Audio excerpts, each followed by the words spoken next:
wisdom and insight for worship leaders and music teams all around the world.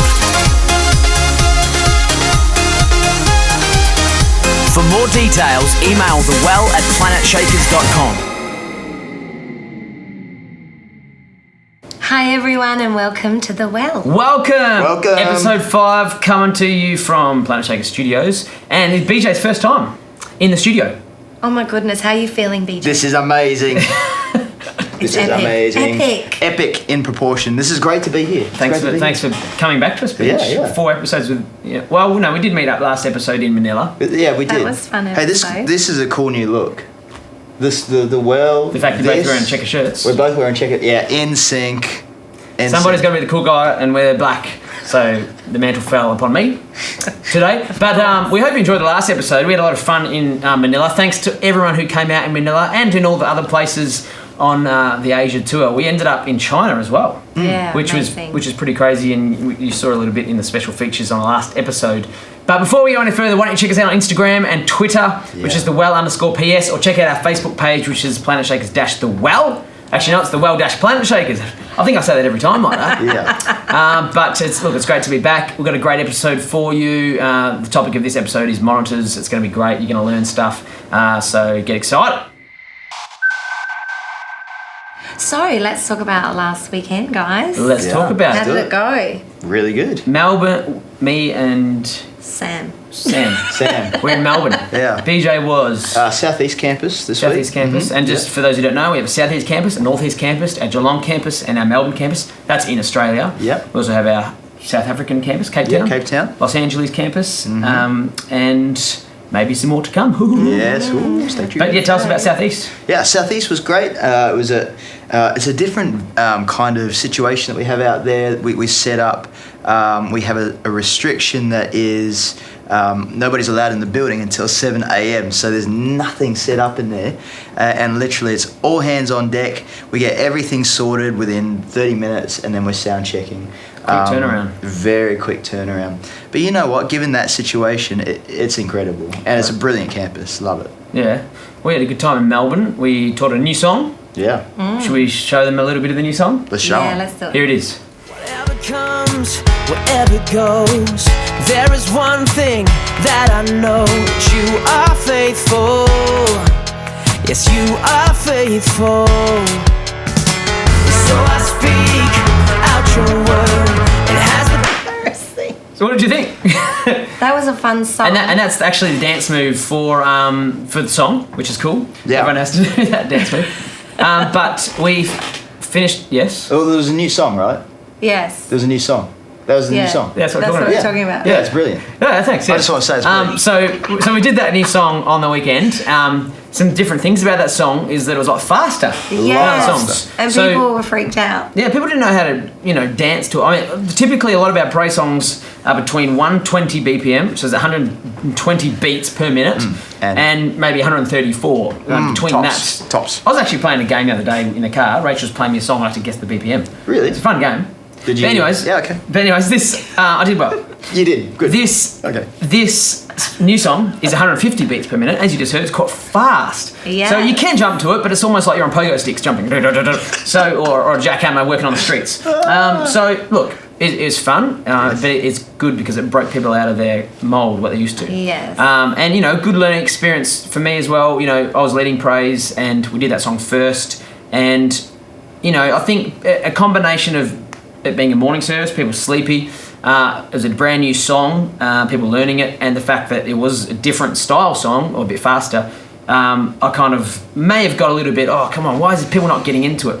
And regardless of all that, I still think people needed to be stirred and encouraged to praise, but I kind of broke it down at the end of that song, and look, it didn't achieve the greatest breakthrough ever. And talking to Pastor Sam after, she's like, why don't you let's just do the song, move on to the next song that everyone knows, and, do the work in those songs. And it did work better. So then we did those in the next services. Right. And so that's where it's good to have someone like Pastor Sam that you can submit to, and they can give you feedback. Yeah. Thank you for that. Thanks for correcting me, making me a better person. Worship was great. Yeah, that it went was. well. It was a challenge to lead with a cold. I don't know if anyone's led with the flu before. And you can see that Pastor Sam's voice is not completely normal right now. On Sunday it was really tough for you. Yeah. Yeah. But you can't let those physical things hold you back in any way. And that's why you have singers. That's why you have this front line of DVs that they can carry the thing vocally. Yeah. So you just got to make sure that you're just not distracted and get into God, listen to Him, and then follow His directions, even if you're not singing or you're singing like a man. But look, great job to everyone who learnt the new song. And for all the other people, we're doing it next weekend in church and all the other campuses, so make sure you learn it, and it's going to be great. Well, last week, Pastor Sam shared what was on her heart, and it was mighty fine. Mighty fine. This week, BJ's turn. BJ, from the heart, mate, tell us. High five. Man. Okay, so this is what's on my heart. This is where my heart is. It's in this little region here. Yeah. And yeah. Well, yeah, sort of around there. So this is what I've got to say to you from me.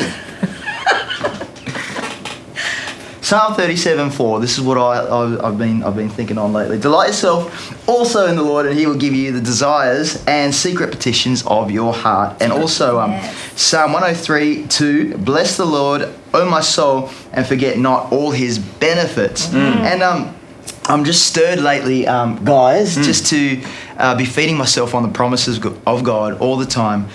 So important for living out of the overflow. And you know, we've all got such big demands on us as leaders, as worshippers. We're giving out a lot. So to keep yourself fresh and filled up, you need to be focusing on those promises all the time. And I was with Pastor Andy and Joth last night at a songwriting workshop, and Andy said this most incredible thing about the state of a nation.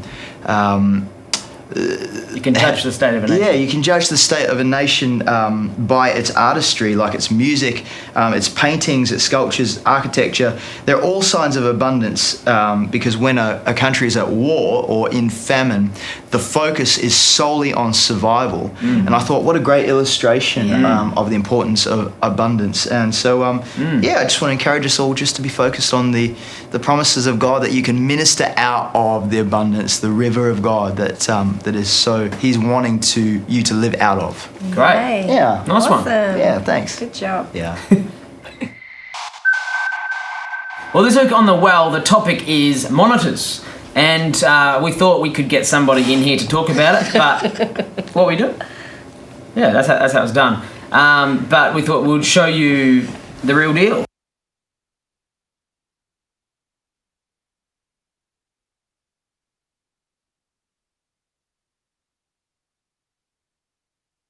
Well, guys, on this week's episode of The Well, we are so excited because we are here in Monitorland with none other than Jim Monk, our production manager here at Planet Shakers. Guys. And we thought, we could get him into the studio to talk about monitors, but it would be better to be here on stage. That's what we mean, yeah. In front of a monitor console, and we can ask him questions, and he can show the Well listeners what's going on. So welcome, Jim. Thanks for being on the show. Hey. Thank you. Thanks for having me. We are here recording this on Sunday. We've just finished our third church service. We're about to go into our fourth church service. And so, Jim, why don't you tell us what board we have here in Monitorland? Okay, so we're using a Midas Pro 9, so it's on the Midas network. All boards in the church are actually on the Midas network, and funnily enough, they're all Pro 9s at the moment. And is it a good board? Great boards. You love it? Great sound, functionality is great. Yeah. That's nice. We'll talk about what you recommend for people to have in their ears, but why don't you quickly give people a rundown, or show them what each button does? Well, not every button, because we'll be here for a while. Yeah, we will be here for a while. There's a lot of buttons. Basically, they do take a little bit of time to set up, these ones, but once they're set up, they're actually fairly intuitive to use. So what we have here is we have VCAs, or they call them spill groups as well. So spill groups. We kind of group things, like we have our worship leaders all on a Steven Spill group. Exactly. On a button, we have BGVs. Okay, get a good close shot of this, because. Yep. Drums, guitars, keys, tracks, MC, ambience, playbacks. That's what PB is, and effects. So we can get to channels that we need to quite quickly just by grouping them. So yeah. Cool. And so if someone wants an ears like change, if they're looking at us going, I need more lead vocal, like what's the process? What would you do? Okay, so we'd select their mix first. So this is the output section up here. Yep. So we'd select their mix. Let's say we'll go to the drum mix. Yep. So we'll select that. Drums want a worship leader change. We'd hit the worship leader button, and they'd go, "Oh, we'd like a bit more of Pastor Sam." So today. Oh, good career move. So you got this, right? Oh, yeah. Maybe a little too much. They might ask for a down, but we can go up or down from there. So it's that easy once the board's set up to get to a channel. So you select the output of the person that you want to help. Select the group in which that channel will be in, and simply just push it up. What about the person you don't want to help? Well, you tend to look away. You don't make eye No, contact. it's the red button, right? Mute. Oh, right. That might not help everyone, that one. So What? Obviously, I'm asking all the questions. You guys can ask a You question go in a second. for it, because But I don't know what we're talking about. Okay, we're talking about monitors. What would you, in a brief paragraph, what would you recommend for people's mixes? Like, well, for those who don't know, we use these little things here called in-ears, inner-ear monitors. Yep. And there's many brands. These are Ultimate Ears. Pastor Sam's got Ultimate Ears. BJ, what have you got? I'm not sure. Okay, that's good. And but He has those ones. Ultimate Ears. That's nice. BJ's gone through about 5 pairs. Why is that, BJ? Tell us. Yeah, I don't know. He might have lost them. Because I lose them. I may lose them occasionally. I just thought you were using them very well. Yeah. He buys disposable in-ear Oh, monitors. look, I just like to try out as many as I can. There you go. He's indoors. But we can't recommend getting these enough because they're amazing. If your church has got the capabilities of doing this, then invest in some good in-ears because it's going to make your life a lot better on stage. And and Jim knows because he does front of house, when the band's feeling comfortable on stage and got a good mix, you end up delivering a way better sound out front. Absolutely. Yep. So what I was going to say is, what would you recommend for people, a general mix? Where do they start? Well, so when I start building mixes for people on stage, the first thing is to get to know, and this is only through working with people, get to know what their preferences are, what they like. You get to know certain tones and sounds that work well within individuals' mixes. So, and the best thing is just keep talking to them. We normally have a microphone here that we can talk straight into their ears. We can talk to everybody on stage, or we can talk to individuals if we need to. So keep the lines of communication open. But basically, a good strong. Like I try and go for full mixes where we can. Sometimes certain situations don't allow for that. But certainly stereo, as opposed to mono, where you can, is better. Why is that? Why is stereo better? Stereo gives you more space in the mix, allows you to place things around and gives you good separation. So Great. Yeah, so you might have heard the term panning. That's if you have an instrument, you pan it left, you pan it right. It places things, gives you more space, like Jim said, because stereo is like life and mono is like death. correct. Basically. And particularly for vocals, it's nice to have a lot of room in your mix to sing to, basically. You want to be as comfortable as you can be, so... Great. Now I have a question for you, Jim. So there's a particular type of mix that would suit basically the average person. They call that a CD mix. What is that? CD mix, I guess, is a full mix.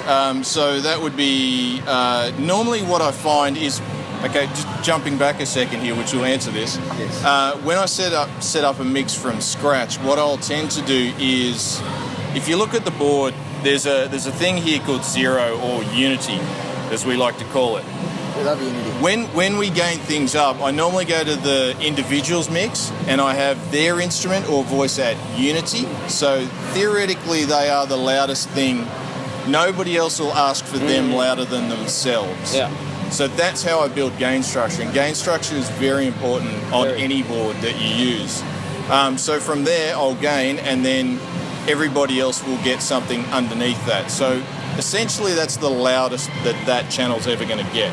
Sure. Essentially, and that's good gain structure. So what I'll do is I'll set the individual at unity, and then bring in other instruments, and then as we start playing, we'll start massaging the mix around. So, Massage the board. Exactly. And would I be correct in saying that you've got to be careful as a monitor engineer not to go into the territory of the turning up wars, like keep turning things up and up. Sometimes the answer is to turn things down. Correct. So I was just saying, like Jim said, then keeping the loudest thing you want to hear at unity, And if other things you can't hear, maybe the answer is bringing something down, not necessarily turning things up. Because bus, talk about the bus. Yeah, so what you need to keep an eye on at the end of the day is that if you start getting to the end of your outputs, you actually can't turn up anymore. Squashy. It starts limiting all by itself, and then nobody wins that way. So, like Joth was saying, sometimes it's better to turn things down, and particularly instruments like keyboards, because they are full spectrum. Especially when they start playing them hard, sometimes it's better to turn those down. Yeah. Rather than trying to get everything over the top of them. I'll run and just get one of our little packs that we use, so you can. Sure. But you guys ask a question. So. Did I answer your question? Yeah. Oh, CD mix. CD mix. Yeah, CD mix. What is a CD mix? CD just mix. A brief snapshot. Just a full mix, I guess. You know, nice placement, nice panning. Essentially, what you might hear. On a CD. On a CD. Is that a trick question? I'm not sure. There you go. But here's the pack. The Shure, what are they? These are 900 series. You recommend them? Yes. The Shure 900s, 1000s, the G3s, Sennheisers, all good gear. So. And how much does something like a pack like that cost you with the receiver? Because over here you've got all the racks with receivers. Does that come with the rack when you buy it? Yeah, normally you can buy them in singles or doubles. Yep. And it could be anywhere from, say, $600 to $3,000 if you buy them as jewels. Okay, so a bit of money, but worth investing in a good one, right? Yeah, absolutely, yeah. And these are RF, not digital, yeah? Correct. So, yeah, that's just some useless information for you. Digital's way more expensive. Digital's more expensive, but digital operates... You know, sometimes you hear on RF that you don't get that with digital. So digital has great benefits as well. But you pay for it. You do pay for it. Any other questions, guys? Well, I wouldn't mind showing everybody what our mixes look like on the board. That's a good idea. Yeah. Whose mix do you want to pick? Let's look at Joth's. Okay. Well, Joth knows where his mix is. Here it is, right here. No, this one here. Right there, yes. So this, as you press them on, all these are like motorised faders. See, it pulls up. Case in point, Joth is at 0. And what are all these other instruments here? These are nothing. But if we go to drums, we can see I have drums. I don't have any overheads because in this particular stage, it is quite noisy. And that wall over there, the cymbals and stuff bounce straight off that wall and it gets quite loud. And my vocal mic can act as an overhead mic as well. Pretty much. So no overheads. Guitars, obviously, Guitar 1, which is what I'm playing today, is quite loud. Yep. Guitar 3, I don't know why that's in there. That doesn't need to be. I like to hear a nice bit of bass.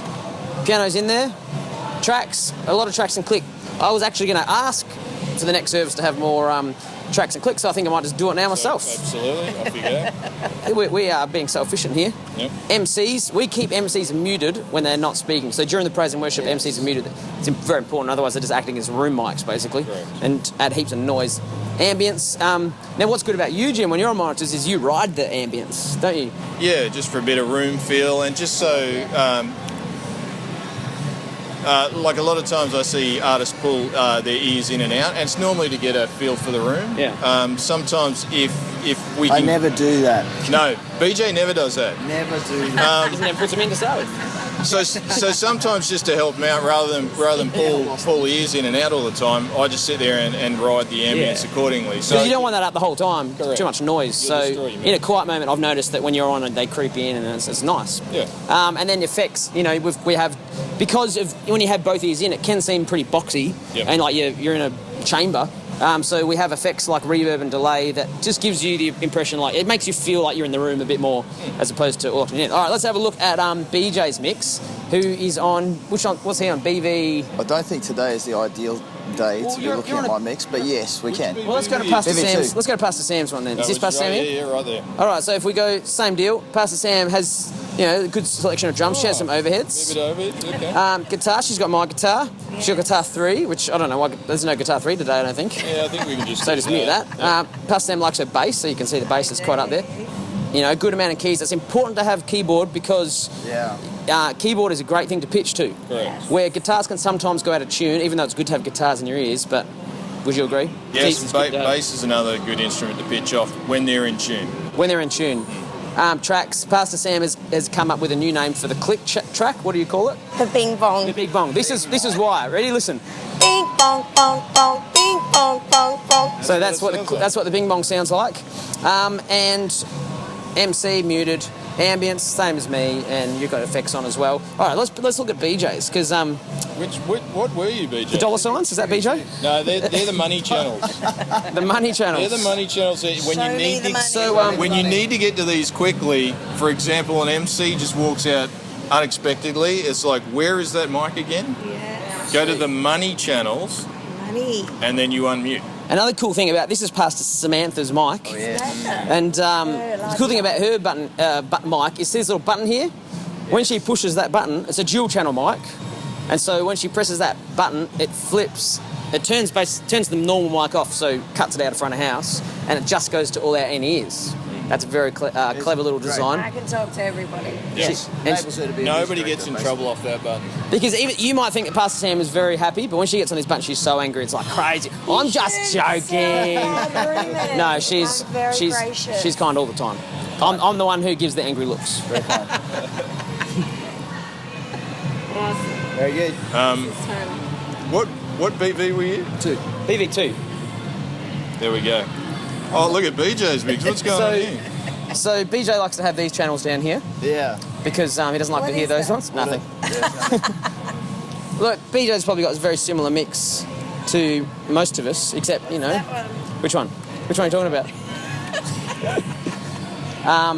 Yeah, anyways. Though hopefully that gives you a bit of insight into the monitor world. And we shouldn't get mad at our monitor people. Oh, yeah. No, it's a great point. The monitor guys are serving just like you're serving, and Brilliant. And if you keep up good communication, it should go well, right? that's right. Communication, and don't give bark orders to the monitor guy, because Yeah. they deserve honour. Well, and another thing I want to add to that as well is like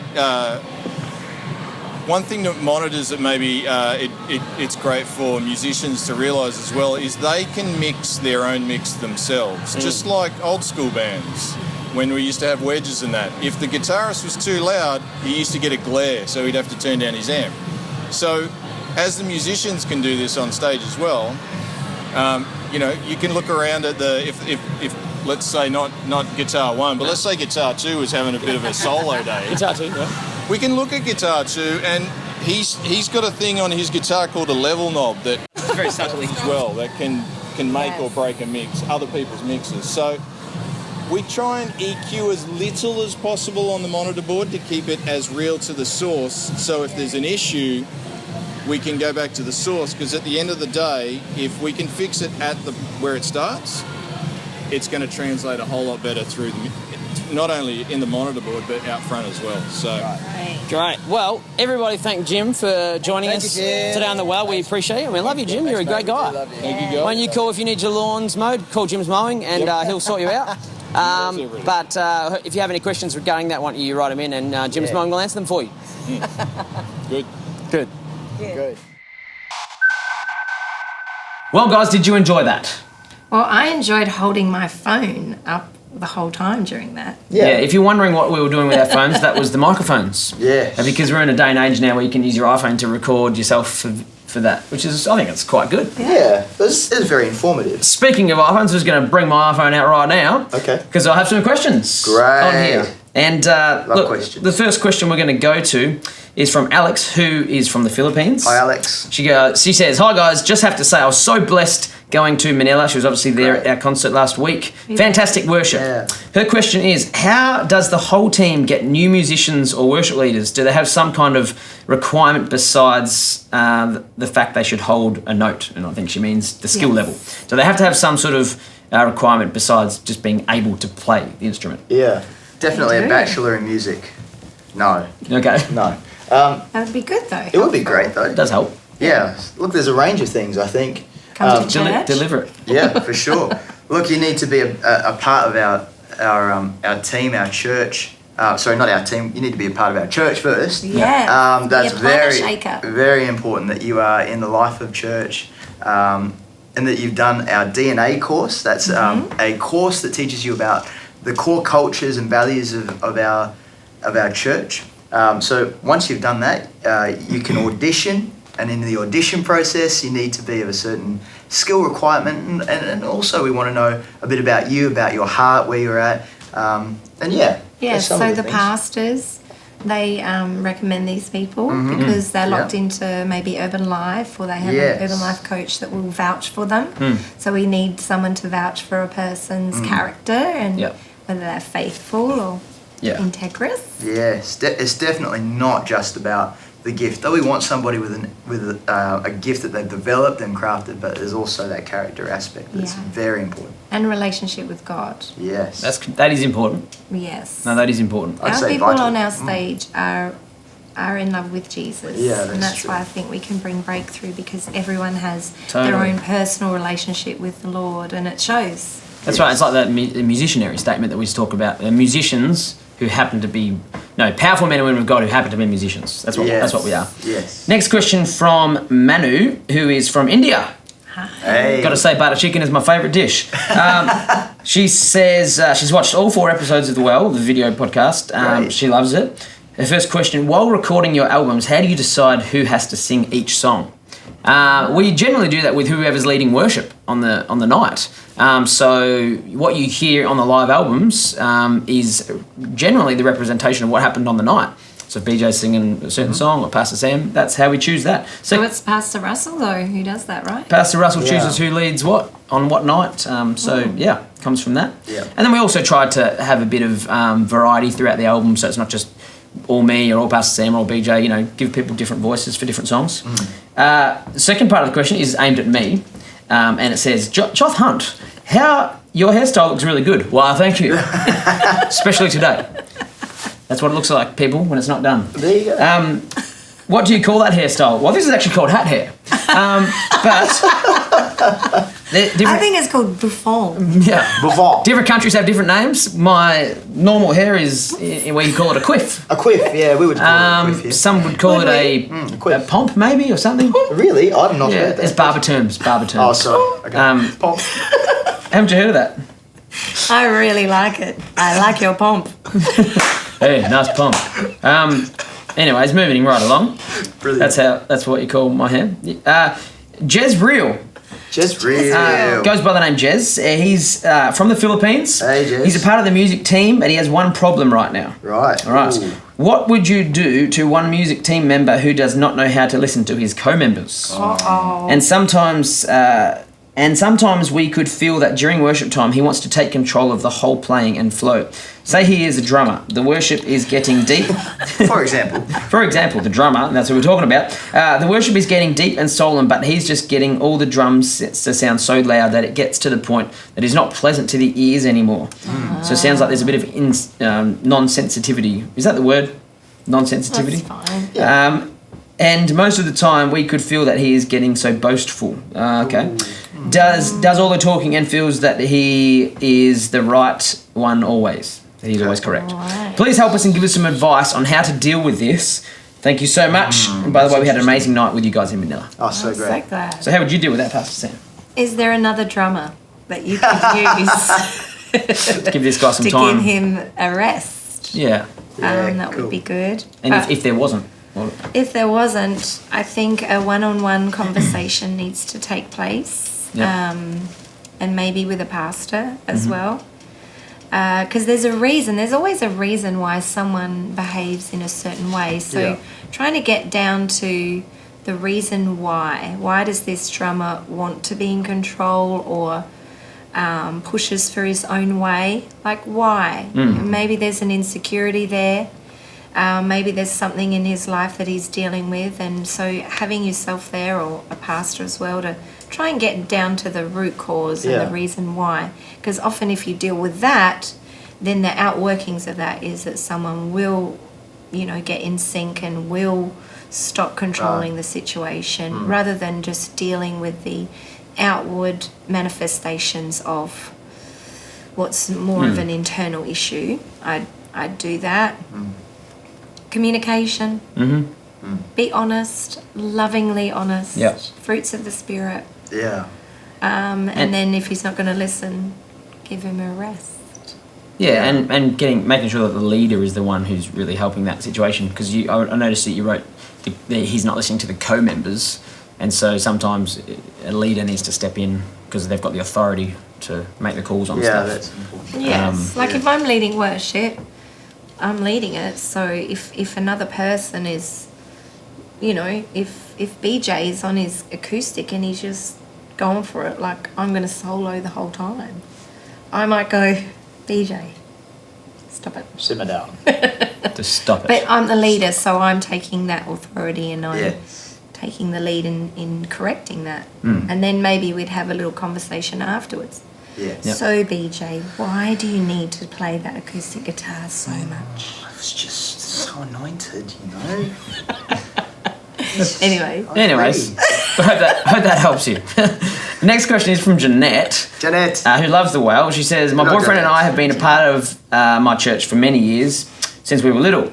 We are the youth worship leaders and have a worship leader above us. We have felt that we need more musical growth. Many people from our worship team are on different levels musically, and we just feel we're not growing. We can't do more difficult or challenging songs because others from the team aren't at that level yet. The songs are becoming boring and repetitive. We both try to add our own creativity, but it is limited. Thank you. I admire your wisdom. So what can we encourage them? Where do they live? They live in, they don't say. Okay. If you're in Melbourne, send your musos to our School of Creative Arts and get some lessons from some of the guys here. That would help. Yeah, for sure. Because that will stir not only just a gifting perspective, that will stir up the spirituality as well. A desire to go deeper into praise and worship with your gifting. Yeah. And as from practical music director point of view, I would just pick one song that is a bit more difficult and pull it apart. Like look on YouTube for tutorials and get your team members, because when you do pull apart some songs, the actual elements aren't that hard. They're not that complex when you listen to them by themselves. It's when everything's together it sounds amazing. So, pull the song apart, get your drummer to learn exactly what is on the recording of the song, which most drummers can actually do it, and play all the guitar lines, the bass lines. When you pull it all together, you'll have that amazing complex sound, but on their own, it's not actually that hard. Do you remember growing up how a teacher would give you like a really complex piece of music that it was way too hard for you? Yep. But once you can play that, all of a sudden your general level of capability goes from here to here. So when you play like a worship song, which isn't all that hard, after learning something that's complicated, it's probably going to be much easier. Yeah, and take it in bite-sized pieces. Like just get the chorus of that harder song. And literally just learn that till you get that right. Then move on to the bridge. You don't have to do that in church. You just work on that as a music team midweek in rehearsals. Yeah. And maybe getting someone to come in. Yeah. Like have a little seminar or something that you great idea. take your musos and singers through, and you get someone with the greatest skill level and ability to come and educate them. That would be good. That's a great idea. I did those things when I grew up in church, like went to those seminars, and very valuable. Yeah, like we had that songwriting one just this week. Last come night. along. Yeah, come along. If you have any questions, email us at thewell@plantshakers.com. We'd love to hear from you. Thank you to everyone who does writing questions. We love answering them for you. Well, this week on Behind the Scenes, we thought we would show you what happened last night. Yeah. We'd have been talking about it this episode. We had a songwriting masterclass with BJ, myself, Pastor Andy. Pastor Sam was at home eating fillet of fish burgers, and she's not denying it.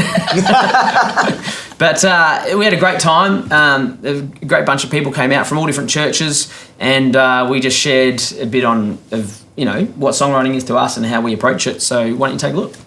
We're so excited and so honored to have these three incredible guys with us tonight. We have Pastor Andy, Pastor BJ, Pastor Josh. Awesome. There's so many different ways that we all have written songs, and yet there probably is particular patterns that are strengths of how we write. You satisfy me, Spirit.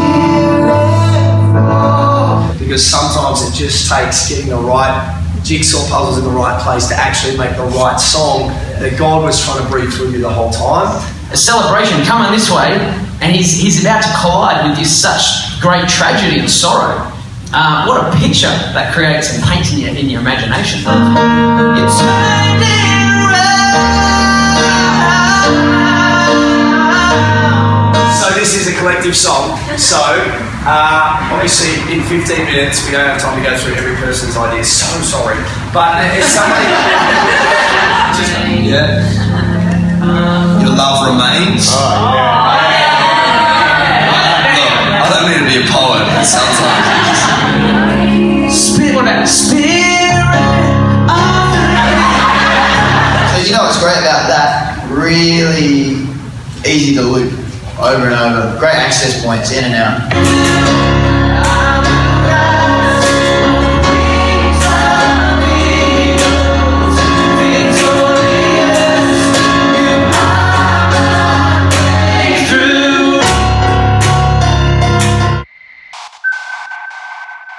Well, that was fun, guys. Very fun. It was a good night. It was a great night. Keep your eyes open for a bargain car city. No, keep your eyes open for the next time we do it. You'll find it on the Planet Shakers website, Instagram, all that sort of thing. But it's a great night. Yeah. And before we go, we should give people some advice. Yeah. So why don't we start with you, Beach, because you're on that side. Yes. Well, I think this week just live out of the overflow. You know, as I was mentioning earlier, feed yourself on the promises of God and minister from that place this weekend. Great. Sounds awesome. And I think it would be great for you to encourage yourself in the Lord this week. Build yourself up. Tell yourself that you're amazing because the Spirit of God's inside of you so you can do anything. So why don't you do that this weekend before you get on that platform? You've already told yourself you're a great worship leader or you're a great musician. Yeah, great. Yeah? That's great. I think that's great. I would challenge all the musicians, just for something different, practical exercise. Pick one of the songs that you always play in church and try playing it in a different key. Whoa. So if the song's normally in C, just take it up a tone. Play the whole song in D. Get your head into thinking of the same chords but in a different key, and that'll help your musical knowledge. And so if you get to the place where the lead singer goes, key change, you're ready to go. It's handy to know that stuff. It is Good very... idea. Well, before we finish, the musicianary statement is we are musicianaries, powerful men and women of God that play skillfully unto the Lord, worshipping in spirit and in truth. With a heart of unity, we serve the church locally and around the world with our gifts. Especially in Manila, we serve the Lord. We do. We exist to usher the body into a corporate and personal encounter with the living God in Manila. And all around the world. Yes. Yes. Oh, I don't know why I keep saying Manila. I just love Manila. I love the people in the Philippines. Awesome. We had fun in Manila. We did have fun. But look, we had a great time being with you today in episode 5. 5. We hope you enjoy the new video of The Well. Yeah. We have a lot of fun filming it, don't we? We have a lot of fun Yes. filming it. Yeah. And what's coming up really, really soon, guys? USA tour. Yeah. Yes. And what else? Nights of Nights of Fire. Fire. That's so good. And the biggest thing that's happening. Planet Shakers Awakening. That's next year. I thought that was the biggest. Register for that. Let's Go album is due out September 11. Don't miss it. Coming out. You can get it now on iTunes. Pre-order now. You get 3 tracks with it already. Absolutely. Let's go. It's going to be amazing. Ciao for now. Bye.